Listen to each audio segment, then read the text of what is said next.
Let's go straight into the panel now. Joining me, Sky News host, National Affairs Editor for the Daily Telegraph, James Morrow, and our political reporter from Canberra, Cam Redden. Gents, I want to start with this plan by Labor to cut the number of overseas students coming into the country from next year. Well, it's all come to a grinding halt in the Parliament. The Coalition and the Greens vowing to block what they describe as chaotic and confused legislation. The universities, well, they say it's a big win for their sector. Peter Dutton, though, says he wants to introduce even steeper cuts. Now, James, help me out here. I'm struggling to follow the Coalition's logic here.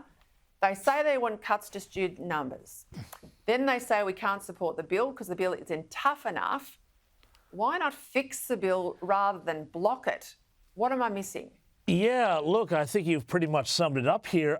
I fear that the Coalition has made the mistake of letting the perfect be the enemy of the good on this one. I mean, obviously, they have gone to the people and they're going to go to the next election, I think, with a fairly strong mandate to cut that net overseas migration number, of which an awful lot of that number is students, and people see and feel the impact of those student migrants, not just them, but also, the fact that they can bring in partners and buy property and all sorts of other things as well.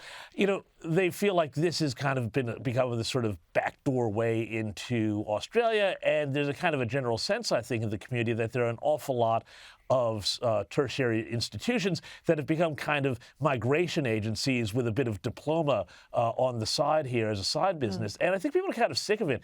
But I think Peter Dutton and the Coalition have really opened themselves up to a lot of criticism here. Number one, perhaps that they've been pressured by the university sector, which is very powerful, to say, look, take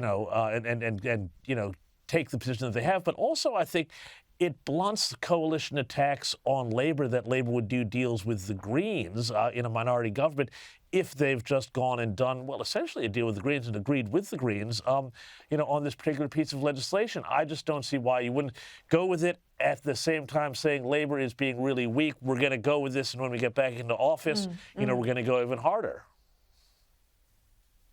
Yeah, as I said, I can't follow along. Try and get Sarah Henderson, the opposition spokesman, on tomorrow to discuss it. What about the electoral reforms, Cam? It looks like the Coalition will support Labor's moves to put spending caps on federal campaigns, to cap gifts and donations from individuals and corporations, and also to lower that donation disclosure threshold.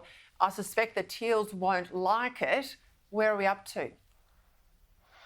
Yeah, I note the member for Curtin, Kate Chaney, put out a list of 10 things she hates about the bill, Peter, so you can probably write her down as a no. Of course, the Teals, when it comes to the House, they don't really matter in this vote. Labor has the numbers there. It's more about the Senate, in particular what the Coalition does. But the Teals have noted, including Kate Chaney, and David Pocock has made noises in this direction as well, that this may be something they would want to revisit in the event of a hung parliament if there is eventually a deal struck between Labor and the Coalition. So there could yet be a way to go on this. The Coalition says it'll make up its final mind next week, but is making noises that it wants to see some kind of changes to the procedure here. It will be interesting to note, though, Peter, that any changes that are agreed to don't kick in until 2026, at least under the current model, unless there's a move to bring them forward. So whatever is agreed to won't be in place for the next election. It would be the one after that. James, just underscoring your point about a mixed message on this international student legislation that the Coalition will now oppose. New research out from the Scanlon Foundation found that almost 50% of Australians believe our immigration intake's too high. That's a massive jump up from 33% just a year ago. It also found that confidence in the government on this issue had fallen. Only 33%, so a third of Australians say they trusted them to do the right thing all or most of the time. And then there's also further data about social cohesion, saying that only 34% of adults say they take pride in the Australian way of life and culture. 47% say they have a great sense of belonging in Australia. 40% disagree, or strongly agree that maintaining our way of life and culture is important. I mean, these all coalesce into a values debate at the next election, and I think a values debate absolutely plays into the hands of Peter Dutton. Well, yeah, it absolutely does. He's willing to take it up here. There's a lot of questions, I think, wrapped up in that data, which you've just cited here.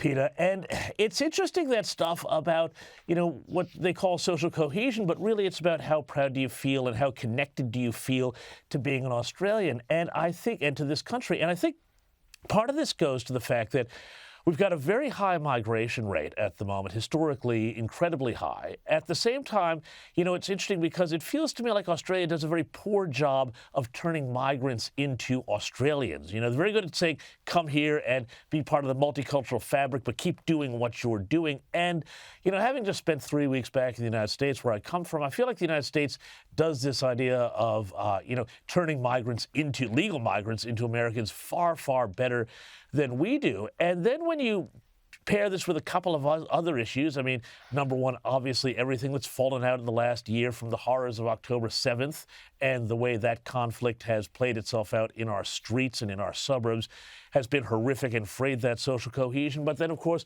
the other bit to this, Peta, is the economy. And it's all very well and good for them to say, oh, well, we need migrants to help grow the economy. But if your per capita GDP is going backwards, your lifestyle is going backwards, your per capita income is going backwards, and migrants are the only thing keeping it going, while at the same time the schools are more crowded, the roads more crowded, it's hard to get a hospital bed, all that sort of thing.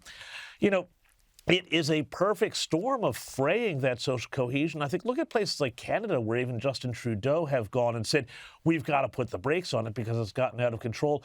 This is where we're heading, Peta, in this country, and I think Peter Dutton has a real mandate to go very hard on this issue and say that we need to reduce our migration levels to historic averages, not these very high numbers that we're seeing at the moment.